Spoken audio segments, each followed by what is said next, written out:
Babaeng Pilipina. Kilala ang babaeng Pilipina sa buong mundo sa kanyang kagandahan. Higit dito, ang babaeng Pilipina ay masinop at matatag.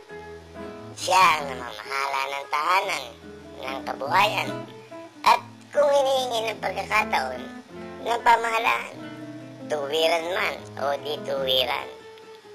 Bago pa man dumating ang mga Kastila, ang Pinay ay kinikilala ng may kahalagahan sa lipunan, katulad din ng kalalakihan. Ang katutubong Pinay ay may karapatang magkaroon ng ari-arian, makipagkalakalan, i-diborsyo ang asawa, at mamuno sa komunidad kung ang namumuno ay walang lalaking tagapagmana. Maaari din silang maging shaman, manggagamot o babaeng pari ng katutubong pananampalataya. Nanatili ang karapatan ng babaeng Pilipina maging noong panahon ng kolonisasyon ng mga Kastila. Sila'y naging mga kapuri-puring mga ina na siyang namamahala ng mga gawaing pantahanan.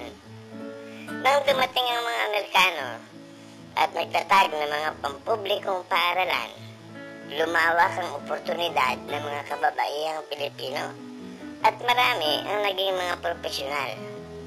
Hanggang sa ngayon, sa makabagong panahon, malaki ang ginagampan ng papel ng kababaihan sa kulturang Pinoy. Halimbawa, ang papel na ginampanan ng unang ginang ng dating Pangulong Marcos na si Imelda at ng kauna-unahang babae naging Pangulo ng bansa na si Corazon Aquino at ang sumunod na si Gloria Macapagal Arroyo. Alam ba ninyo na sa talaan ng mga pambansang bayani na kinikilala natin, 10 dito ay pawang kababaihan? Una sa talaan si Melchor Aquino, kilala sa tawag na Tandang Sora. Tinulungan niya ang mga katipunero sa pamumuno ni Andres Bonifacio sa pamamagitan ng pagkakaloob sa kanila ng pagkain, tirahan at iba pang pangangailangan. Isinilang siya sa lungsod ng Caloocan noong ika-6 ng Enero taong 1812 at namatay noong taong 1919. Ang sumunod ay si Gregoria de Jesus, may bahay ni Andres Bonifacio. Kinalala siyang lakambini ng katipunan. Nakihamok siyang kasama ng kanyang asawa, bukod sa pagiging taga-ingat ng mga dokumento ng katipunan. Siya rin ang nagtatag ng grupo ng kababaihan ng katipunan. Namatay siya noong 15 ng Marso 1943. Kasama rin sa talaan ng mga babaeng bayani si Leona Florentino ng Vigan, Ilocos Sur. Siya ang kauna-unahang Makatang Pinay na kinilala ng buong mundo. Sa Eksposisyon de Madrid noong 1887 at sa Paris noong 1889 nang itanghal ang kanyang mga obra. Nasa talaan din si Leonor Rivera, ang nobya ni Dr. Jose Rizal, ang Maria Clara ng No Limitangere. Sumunod si Marcela Mariño Agoncillo ng Taal, Batangas. Siya ang nagburda ng kauna-unahang bandilang Pilipino sa Hong Kong sa tulong ni Delfina Herbosa de Natividad na pamangkin ni Rizal. Isa rin si Maria Josefa Gabriela Silang. Pagkamatay ni Diego Silang ay tinuloy niya ang pakikidigma.